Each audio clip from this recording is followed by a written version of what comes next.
We all love Dragon Ball Z. That's one thing we all have in common. We all share an interest in Akira Toriyama's creation. However, after talking to a countless amount of Dragon Ball Z fans, I've realized that there's different types of fans that enjoy different aspects of Dragon Ball Z. Now, I'm not usually the one to categorize, but in this video I'll make an exception. Today, I'll be categorizing each and every single Dragon Ball Z fan that is out there, and if you're a Dragon Ball Z fan on any level, you will fit into one of these categories. If not one, then two. The very first type of Dragon Ball Z fan we have is the real-life Super Saiyan. The real-life Super Saiyan believes that if they try hard enough and they work hard enough, that they can achieve the same kind of feats as Goku or Vegeta.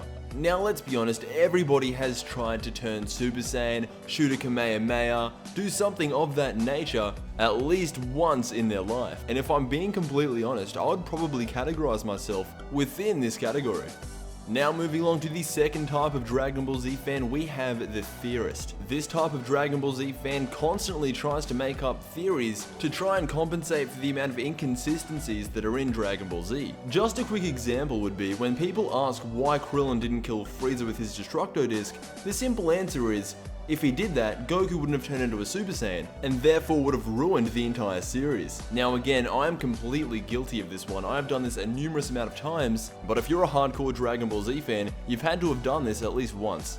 The very next type of Dragon Ball Z fan we have is the misinformer. This is the guy that spreads all kinds of misinformation around the Dragon Ball Z community. Whether it be Broly returning as a Super Saiyan God or Bardock coming back as a Super Saiyan 3, these types of fans have been misinforming people for years, and sadly I don't see it stopping anytime soon.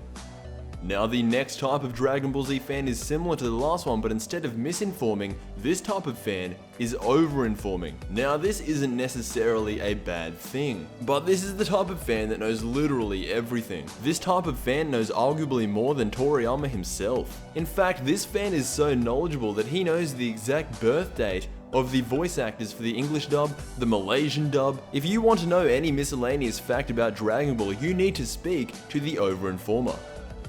The next type of Dragon Ball Z fan we have is probably the most normal, probably the most average type of fan you'll see on this list. So the title I'm going to be giving to this fan is the average fan. This is the type of fan that maybe grew up with Dragon Ball Z on Toonami, Cartoon Network, and they just simply liked Dragon Ball Z. They didn't have to perform any Kamehamehas, turn Super Saiyan, none of that. They just have to simply watch the show and enjoy it for what it is. Moving on to the next type of Dragon Ball Z fan, we have the Canon Overlord. This type of fan abides by the Dragon Ball canon and hates anything that was not made from Akira Toriyama himself. The only problem with this type of logic is that what is and isn't canon in Dragon Ball is very hard to determine, especially now. I mean, we have Dragon Ball Super rewriting Battle of Gods and Revival of F, so which one would be canon? If you ask me, what is and isn't canon in Dragon Ball is totally subjective, because one, you have the anime canon. The anime canon is obviously all the material that was shown in the anime. Then you have the movie canon, which is their own separate canon. I like to think of the movies as an alternate reality to the anime canon. Then you have the most commonly accepted canon, which is the original Dragon Ball manga. Many people like to think that the original Dragon Ball manga is the epitome of canon. You know, that's the original, that's what Toriyama wrote, that's what goes. Anything that isn't that simply does not exist.